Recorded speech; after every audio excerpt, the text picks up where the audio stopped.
Eto na mga boss, kakapasok lang na balita. Grabe si Cayetano, tanggal na, bumaliktad na si Escudero. Pinalitan na ni Gatchalian, wala nang butuhan sa Senado. Base sa impormasyong nakalap natin sa social media, mismong si Senador Alan Peter Cayetano nang nagsalita na pinatalsik na siya sa Senado matapos di umanong kumampi sa 11 si Senador Francis Chis Escudero. Kaya nanumpa na bilang bagong acting Senate President si Senator Win Gatchalian. Wala nang kapangyarihan ng 13 ni Cayetano. Tinanggal na lahat sila sa pwesto, hindi na daw kasi sila pumapasok sa trabaho kaya lumipat na si Escudero sa kabila. Kaya ito sabay-sabay natin panoorin kung paano si Senador Alan Peter Cayetano grabe tanggal na, bumaliktad na si Senador Francis Chis Escudero, pinalitan na ni Senador Win Gatchalian, wala nang botohan sa Senado. Pero bago tayo magpatuloy, baka pwedeng i-click nyo muna ang like, share, comment, subscribe at i-hit nyo na rin ang notification bell kung gusto nyo ng mga ganitong klase ng video para laging updated kayo sa mga susunod pa nating ibabalita. Kaya tara, panoorin na natin to. Kung titingnan niyo po ang Rule 1 and 2 ng Senado, na ayon to sa Philippine Constitution, para i-elect ang Senate President at ang Senate President Pro Tem o Pro Tempore, ay kailangan po 13. So paano po nila alisin si Senator Loren Legarda kung 12 lang po sila?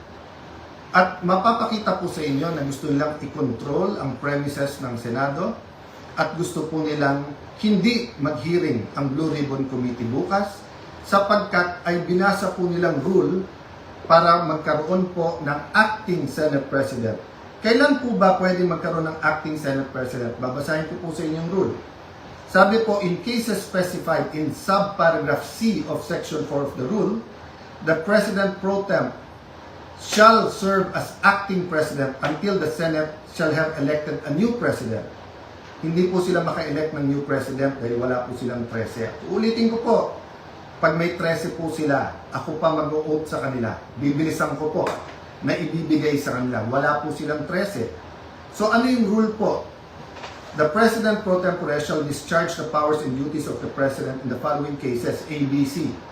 But she or he shall only become acting president in the case of subsection C, which says, in the event of resignation, hindi po tayo nagre-resign. Removal, hindi po nila ako naalis. Death, buhay pa naman po siguro ako, hindi po AI ito. Hindi po AI ang kumakausap sa inyo ngayon, buhay pa ho ako. Absolute incapacity, siguro naman po nakikita nyo, nakakapag-isip po ako, nakakapagsalita po ako. So wala pong ground para magkaroon ng acting president. This is an illegal coup d'etat na may kasamang pagbabasura ng ating konstitusyon. I warned everyone about this from day one. We warned everyone yesterday when we explained the use of the parliamentary tool of not having a quorum. And kaninang tanghali, habang kausap ko po si Senator Marcoleta, I asked everyone, please pray, kasi at that time, balita po namin na nag-step up sila sa pagsasabing wala na yung kaso nyo, sumama lang kayo or pumunta lang kayo ng session hall. I even got a text yesterday, pumunta lang daw ako or si Senator Loren para nga at least mag-open and close. Nangyayari po minsan yan, that's a longer story. Pero naramdaman ko na po kahapon na baka may isang dumating, so 12 plus 1 equals 13. So 12 pa rin po ngayon, ay pang-11 pa rin po. Dahil sa ating konstitusyon, sa ating rules of the Senate, kailangan pong 13. Hindi po kami nagpipilit sa kapangyarihan. I can go as Senate President, even as Senator anytime. Hindi po ba ako lang ang katangi-tangi sa mga matataas na opisyal na nung nangyari yung flood control scam ay nagsabi, ba't hindi na lang tayo lahat mag-resign? Bakit po ngayon, after asking me to resign yesterday, illegal po. Actually po, hindi nila ako tinanggal. Naglagay ng acting. Senator Win, Lucian, ingat kayo dyan.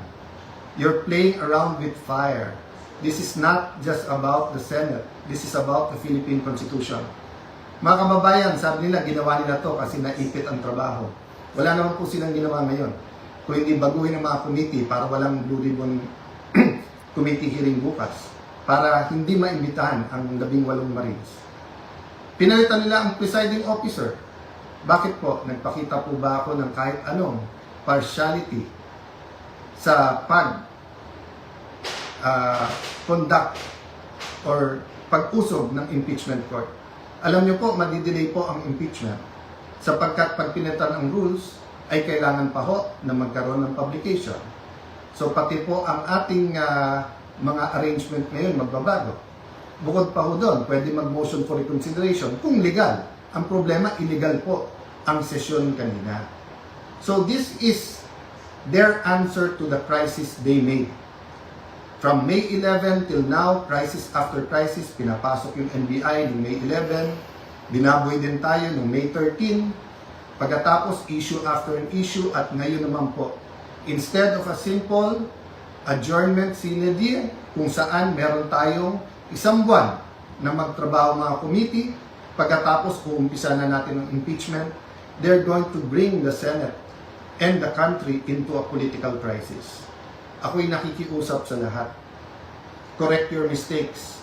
Wala namang problema because I issued an advisory kanina na nakasine die tayo. The country is already in economic crisis. Hindi lang nararamdaman to ng mga upper class. The world is in crisis because of what's happening in Israel, Iran, US, in what's happening with that conflict. Marami pong naghihirap na, mas maraming maghihirap pa. We need the impeachment to be fair and impartial. We need to investigate the flood control scam in a very impartial way that will be satisfactory to all our people. And we need a functioning Senate, an independent Senate. Huwag niyo po kaming alalahanin mga kababayan, okay po ako. They can try to remove me, they can kill me, but they will not kill the idea of a democratic Philippines led not by men, but by laws, led by the Philippine Constitution. Kung sabi niyo po at natatawa yung iba that the Senate is under attack, 2023 pa lang ho, yung PI, gusto pong amendahan yung Constitution. After magsalita si Senator Aimee, wala daw katotohanan yon. Ngayon po, binasura ang Constitution. Ano ba tingin yung kasunod nito? So mga kababayan, again, God is sovereign. Let's all reflect on this and pray. But tomorrow, tuloy ang hearing ng Blue Ribbon Committee. I am still the legitimate, legal, moral Senate President of the Republic of the Philippines. There is still functioning committees. We have to hear the testimonies. Invited po, pati po yung mga gumawa ng illegal ngayon. You can try to stop us, but you will be stopping the Filipino people. So sa ating mga kababayan who wants to pray or have a prayer vigil sa Senado bukas, pumunta po kayo. Pag hindi po kami pinapasok, sama-sama na po tayo outside the Kulambo. Ang problema po, pag in-outside nyo the Kulambo, ang mga legitimate leaders ng Senado, para nyo na pong sinabing sinunod nyo po ang Philippine Constitution. Sana naman po, tonight, makapag-isip-isip ang mga gumagawa nito.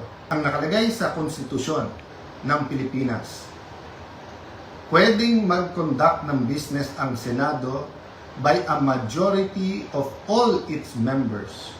Ang majority po ng 24 ay 13 po. 13 po ang numero.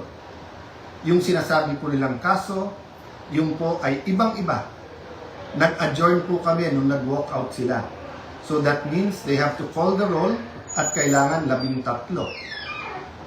Yung binabanggit nilang kaso po, inahamon ko lahat ng abogado.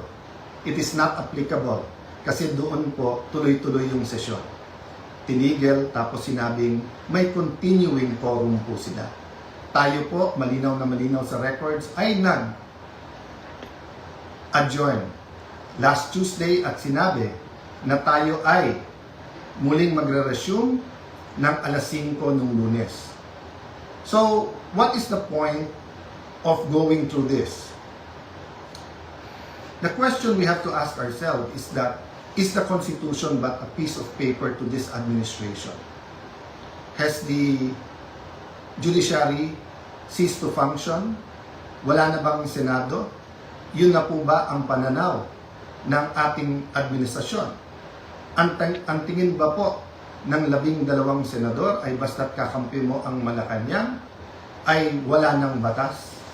The last few weeks, there was a man-made crisis by the minority in cooperation with some people in the administration, by them trying to undermine the leadership of the Senate at pinapalabas na magulo ang Senado. Pero mas mabigat po ang usapin natin ngayon. Bakit po? Dahil may tanong po tayo. Una, has Philippine democracy died again? Pangalawang tanong, binasura po ba ang Philippine Constitution? Bakit po ito tinatanong? Simple po. Again, sincerely po, we pray for all of our leaders and we tell everyone here, let's pray for our country and may God bless the Philippines. Ngayon, kayo bilang Pilipino, ano ang masasabi nyo at reaksyon sa balitang ito? Mag-iwan kayo ng komento sa ibaba at atin niyang babasahin isa-isa.